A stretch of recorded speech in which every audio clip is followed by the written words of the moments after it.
Is this thing on? All right. Back in action. Talking op amps today. Get ready.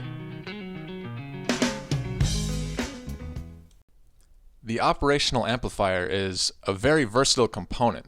Before I begin, just know that the instruction in this video will be hardly scratching the surface of what it can be used for. Now, recall that the radio frequency detector from before used an LED which emits light to indicate the presence of radio frequency. Also recall that this LED will not emit light unless a sufficient threshold voltage of around 2 volts is built up across its terminals, which unfortunately the input voltage we get from the antenna is of a far lesser magnitude. Therefore, this LED cannot properly indicate the presence of radio frequencies unless we take this millivolt input and transform it to the proper voltage we need applied across the LED terminals. This voltage gain we need is provided by the operational amplifiers in our circuit. Part of what makes the op amp so versatile is how it allows us to determine just how much we want it to amplify depending on how we configure its wiring. We could configure it to, say, double any input voltage we feed into it. We could configure it to triple the input voltage or quadruple it for that matter. Now, I throw these numbers out here with a bit of humor because the op amps used in our circuit were configured for a much larger gain than just a multiplier of 3 or 4. In fact, we configured these op amps to give the maximum gain possible, which for the specific model is a gain of around 100,000.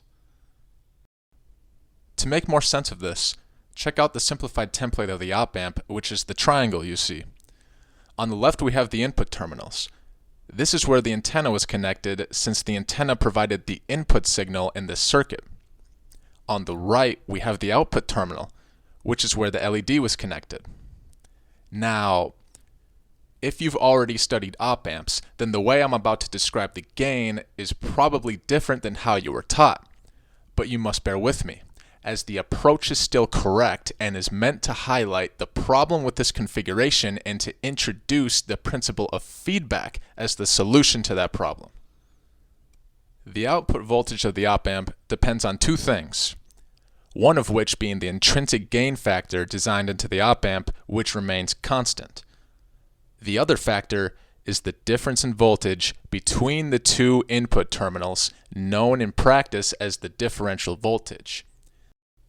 It's important to note that this differential voltage is also dependent on how the 2 input terminal voltages are different, namely which one is bigger than the other. This matters, as this will impact the polarity of the output. We denote the input terminals as V plus and V minus. If V minus is larger than V plus, this will in fact result in a negative voltage gain. We need to keep this in mind since only a positive output voltage will result in lighting the LED. Also keep in mind that the other terminal is not necessarily set to 0 volts. Without a connection, this voltage is chaotic. We need to solidly connect it to our ground reference voltage to ensure that it is set to 0 volts. With the input terminals properly set, we have now fully defined the differential voltage in our op amp. With respect to the circuit, this differential voltage won't be higher than a few millivolts because, if you can recall, that is the max voltage we can reach using the antenna's induced voltage as our input signal. Before we continue, there is another very fundamental and universal law at work here that we cannot ignore. The universe denies no one the ability of expression, but it does not and cannot promise something for nothing. This is the law of equivalent exchange, a law made by nature itself. This law cannot be repealed.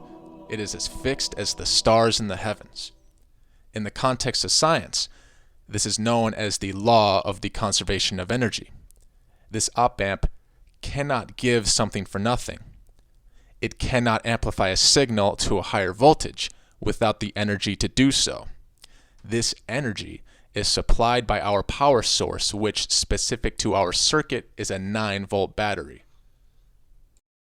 The battery is connected to the positive voltage supply terminal on the op amp. Some op amps need a negative voltage supply as well as a positive voltage supply. Remember that voltage is measuring the difference in potential energy between two locations. When I say the battery is 9 volts, that means that there is a 9 volt potential energy difference between the positive and negative terminals.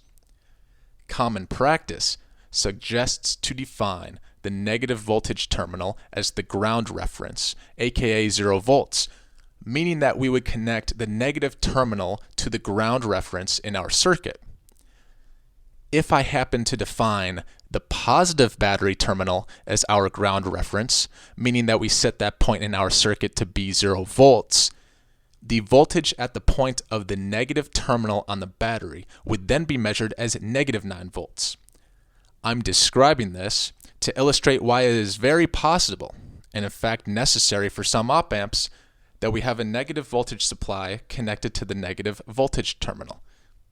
The specific op amp I am using, namely the LM324, is built to operate with a single voltage supply for certain applications, and this means that we can simply connect the negative voltage rail to our ground reference. So here it is, your fully configured op amp for detecting radio frequencies. The explanation for how the op amp was applied in our circuit is basically finished, but I will conclude with a simple calculation of voltage gain to open the doors for conventional use of these op amps. It is important to note that the op amp can only output a maximum voltage equal to that of its voltage supply, meaning that the op amp in our circuit can only output a max voltage of 9 volts, even if our voltage gain equation yields a higher estimate. We call this maximum value the saturation voltage, and if a voltage signal happens to be cut off by this max voltage, we typically say that the signal has been clipped.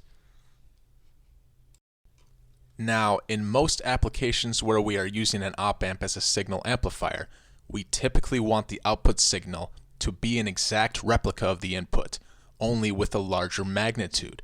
In other words, this voltage clipping I just described is often very undesirable when using op amps as amplifiers. Therefore, most amplifier circuits are designed such that the output voltage will always stay within the limits of voltage saturation. That way, the op amp can efficiently function as an amplifier without having to worry about signal distortion from voltage clipping. If we took this into consideration with our circuit of discussion in this video series, there would be some startling limitations that we would have to account for. If we wanted this op amp to functionally behave like a good amplifier, meaning that output signals always stay within the limits of voltage saturation, the differential voltage would have to stay within the range of plus or minus 90 microvolts. So, the good news with this discovery is that we now know our antenna should have no problem at all supplying an input voltage large enough for lighting the LED, as even an input of 100 microvolts will give an output voltage of 9 volts. The bad news, however, is that for most other practical applications, this small differential voltage range will most likely lead to constant voltage clipping as an output, which is useless for many applications and can even damage equipment if this voltage clipping continues over time. Not to mention, the output will always be binary. You will either get a high signal or a low signal. If we want more of an analog relationship between the input and output, we need to make the system more stable. And one of the most effective methods implemented by engineers to promote stability is the principle of feedback. By tying the output of this op amp back into the input, we initiate the process of corrective feedback within the circuit until the system settles on an equilibrium, and we control what this equilibrium will be depending on how we configure this feedback loop. I'll probably be getting to that in another video, but for now, that concludes this video on the op amps in the radio frequency detector circuit. Make sure to listen to the feedback that life presents you, and have a good day.